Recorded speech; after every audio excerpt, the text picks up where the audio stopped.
Ceremony ரொம்ப வைப்ரண்ட்டாக இருக்கார். உங்களுக்கு நல்லா பண்ணுறாரு. தேங்க்யூ. நல்லா பண்ணுறாரு. உங்களுக்கு தேங்க்யூ சார். எப்போயுமே ஒரு ஃபங்க்ஷன் ரொம்ப நல்லா நடக்கணும் அப்படின்னா மாஸ்டர் ஆஃப் செரிமனி பண்ணுறவங்க ரொம்ப க்ரியேட்டிவிட்டியாக இருக்கணும். அந்தளவு நல்லா பண்ணுறாங்க. ரைட். கொஞ்சம் ரிலாக்ஸாக இருங்க. ஸ்டூடெண்ட்ஸ் உங்களுக்கு அட்வைஸோ இதெல்லாம் கிடையாது. உங்களையெல்லாம் பார்த்தோன்னா கிளாஸ் ரூமில் உட்கார மாதிரியே உட்காந்துருக்கீங்க. அந்த மாதிரி வேணாம். ஸோ இந்திய திருநாட்டின் 80வது சுதந்திர தின விழா மிகச் சிறப்பாக ஹமீதியா ஆண்கள் மேல்நிலைப் பள்ளியில் நடைபெற்று கொண்டிருக்கிறது. இந்த சிறப்பான விழாவிற்கு என்னை சிறப்பு விருந்தினராக அழைத்த 1944ஆம் ஆண்டுகளிலே இந்த சிறப்பான பள்ளியை நிறுவி பல கல்வி நிறுவனங்களை சிறப்புடன் நடத்தி கொண்டிருக்கின்ற ஜனாப் ஏகேஎம் அனீஸ் அகமது சார் தாளாளர். உண்மைக்கு அவங்களுக்கெல்லாம் நாங்களாம் இருகரம் கூப்பி வணக்கம் தெரிவிக்கணும். இந்த மாதிரி ஒரு கல்வி சேவை என்பது யாராலும் பண்ண முடியாது. ஒரு அறிஞர்கிட்ட கேட்டாங்களா, நீ எப்போது உன்னை அறிகிறாய் அப்படின்னா, நான் எப்போது மற்றவர்களின் முகத்தில் மகிழ்ச்சியை பார்க்கின்றோனோ அப்போது தான் நான் என்னை அறிவேன் அப்படின்னு சொல்லுவாங்க.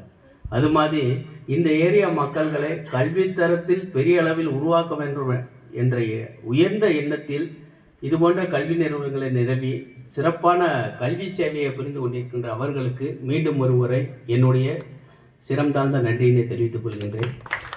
மேலும் இந்த சிறப்பான நிகழ்வினை ஏற்படுத்தி ஸ்டூடெண்ட்ஸோட அந்த மார்ச் பாஸ்ட் இதெல்லாம் சூப்பராக பண்ணியிருந்தாங்க. ஸோ அதற்கு உறுதுணையாக இருந்த இந்த பள்ளியின் தலைமை ஆசிரியர்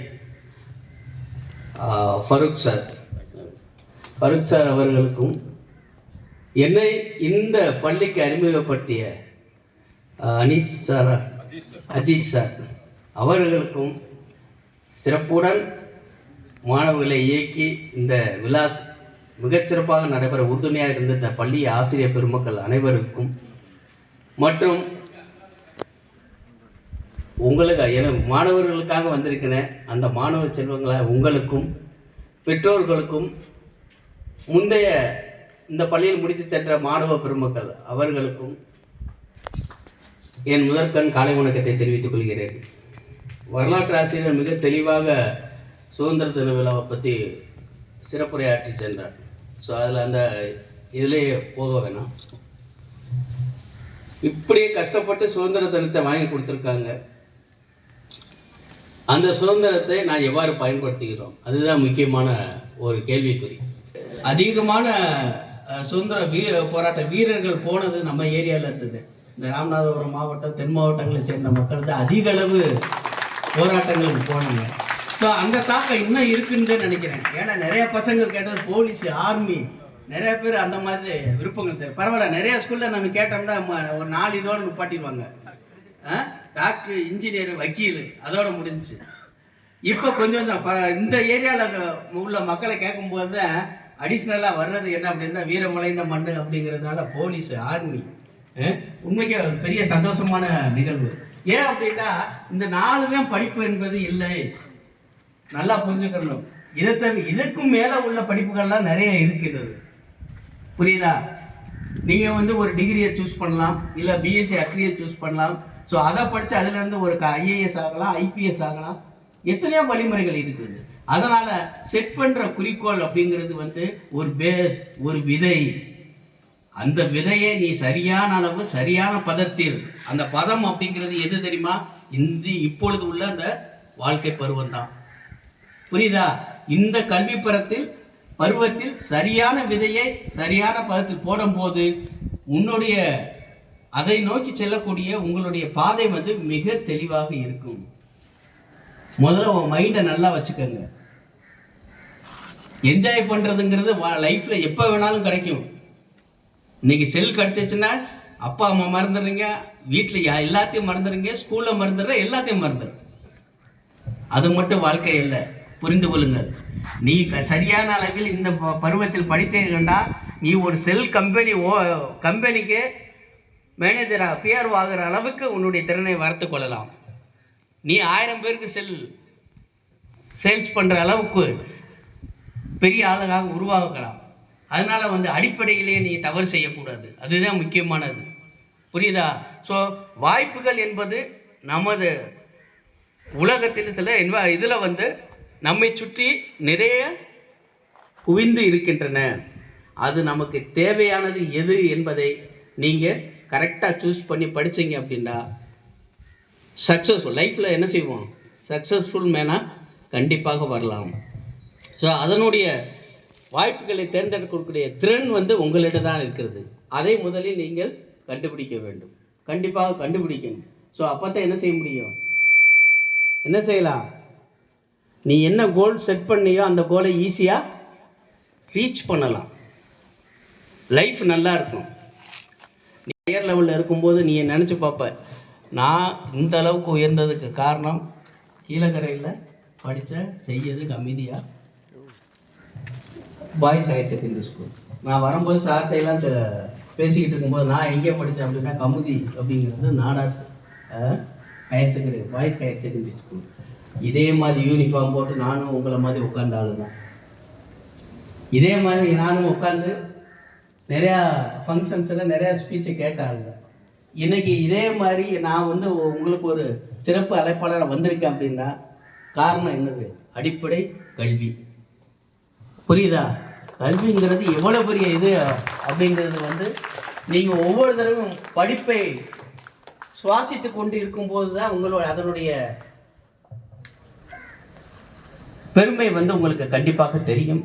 அதனால் வந்து படிப்பு என்பது அந்தந்த காலகட்டத்தில் சரியான முறையில் பயன்படுத்தினால் உங்களுடைய வாழ்க்கை மிகவும் நன்றாக அமையும் என்பதற்கு ஐயமே கிடையாது. இது சாதாரணமாக கல்வியை பற்றி சொல்லியாச்சு. அடுத்து ஏற்கனவே சொன்னால் நிறையா குரூப் இருக்குது அப்படின்லாம் சொன்னோம். டாக்டர், இன்ஜினியர் எல்லாமே இருக்குது. எல்லா பேரண்ட்ஸுக்குமே ஆசை என்னது, என் பிள்ளை டாக்டர் ஆகணும் அப்படின்னு. எல்லா பேரண்ட்ஸுக்குமே என் பிள்ளை இன்ஜினியர் ஆகணும்.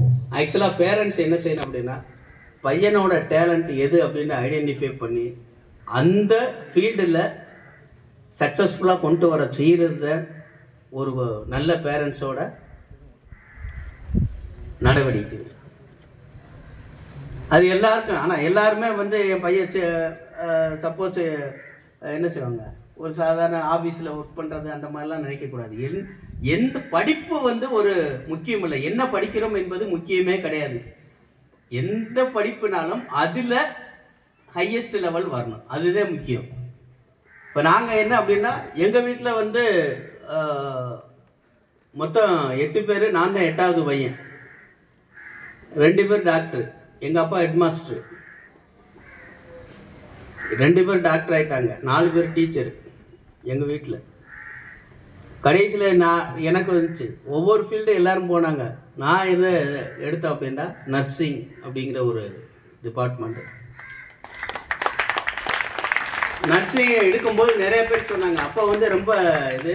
ஆக்சுவலாக நர்ஸ் அப்படின்னாலே என்ன செய்வாங்க, லேடிஸ் தான். ஆனால் நாங்கள் 90ல் வந்து ஜாயின் பண்ணும்போது என்ன ஜென்ஸ்லாம் போகிறீங்க அப்படின்னு சொன்னாங்க. பட்டு இன்ட்ரெஸ்டாக போனோம். போய் அந்த கோர்ஸை கம்ப்ளீட் பண்ணிவிட்டு இதே ராமநாதபுரத்தில் ஒரு தனியார் மருத்துவமனையில் நான் ஒர்க் பண்ணேன். அதோடு நிற்கவில்லை. டிப்ளமோ படித்தேன். நான் வந்து அதுக்கப்புறம் என்ன படிக்கணும் அப்படின்னு பார்த்தா டிகிரி கண்டிப்பாக முடிக்கணும் அப்படின்ட்டு பிஎஸ்சி நர்சிங் பண்ணோம். பிஎஸ்சி நர்சிங் பண்ண உடனே அந்த படிப்பு முடித்தோடனே எனக்கு அடுத்த ப்ரமோஷன் கிடைக்குது.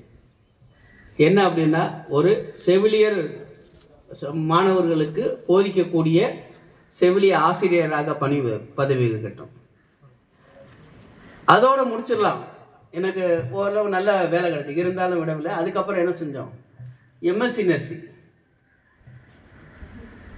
ஸோ அடுத்த லெவல் போகிறோம். அது முடித்த உடனே என்னென்னா அடுத்த லெவல் கிடைக்கிது. காலேஜில் வந்து என்ன கிடைக்கிது, ப்ரொஃபஸர் ரேங்க்கு போகிறோம். அதோடையும் விடலை. அதுக்கப்புறம் என்ன பண்ணுறோம், பிஹெச்டி அப்படின்றோம். அது ப்ராசஸ் இன்னும் ஒரு வித்தின் இயர் வந்து கம்ப்ளீட் பண்ண போகிறோம்.